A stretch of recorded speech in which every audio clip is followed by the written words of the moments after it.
السلام علیکم۔ سبسکرائب کریں ہمارے چینل کو اور ہر اپڈیٹ سے باخبر رہنے کے لیے بیل آئیکن کو پریس کریں۔ میرے عزیز دوستو، بزرگوں، بھائیوں، آج کل عوام الناس میں جمعہ کے دن جمعہ کی مبارکبادی دینے کا رواج بڑھتا چلا جا رہا ہے۔ کچھ لوگ واٹس ایپ،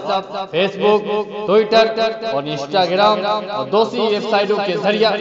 بلا ناغہ ہر جمعے کے دن جمعے کی مبارکبادی دینا اپنے دوستوں، اپنے رشتہ داروں اور اعزاء اقربا کو پسند کرتے ہیں۔ یہاں تک تو ٹھیک ہے، لیکن کچھ لوگ تو اسے ثواب کا کام سمجھ بیٹھے ہیں اور کچھ تو اسے شریعت کا حکم۔ میں یہ بات واضح کر دینا چاہتا ہوں کہ رسول اللہ صلی اللہ علیہ وسلم نے ارشاد فرمایا، ان عائشہ رضی اللہ تعالی عنہا قالت قال رسول اللہ صلی اللہ علیہ وسلم من احدث فی امرنا ھذا ما لیس منہ فہو رد۔ جس شخص نے بھی ہمارے دین، ہماری شریعت میں کوئی نئی بات ایجاد کی، وہ ہم میں سے نہیں ہے، وہ ملعون ہے، وہ مردود ہے، وہ ذلیل و خوار ہے۔ یہ حدیث مبارکہ آپ کو فتاوی دارالعلوم رقم الفتاوی 36455 اور اسی طرح مسلم شریف جلد نمبر 2 صفحہ نمبر 77 میں مل جائے گی۔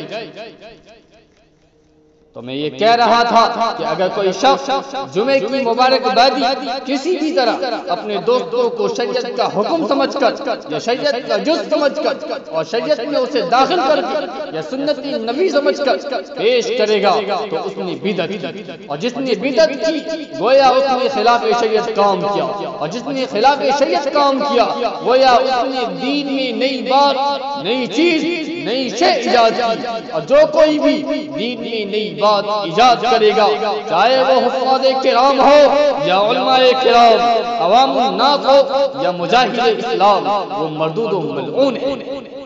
لیکن اگر کوئی شخص اسے شریعت کا حکم سمجھ کر نہیں، شریعت کا جز سمجھ کر نہیں، ثواب کا کام سمجھ کر نہیں، سنتی نبی سمجھ کر نہیں، بلکہ اگر جمعے کی فضیلت کو مد نظر رکھتے ہوئے کبھی کبھار مبارکبادی پیش کرتا ہے تو کوئی مضائقہ نہیں، کوئی حرج نہیں، لیکن ثواب کا کام نہ سمجھا جائے، لیکن ثواب کا کام نہ سمجھا جائے اور سنت رسول نہ سمجھا جائے۔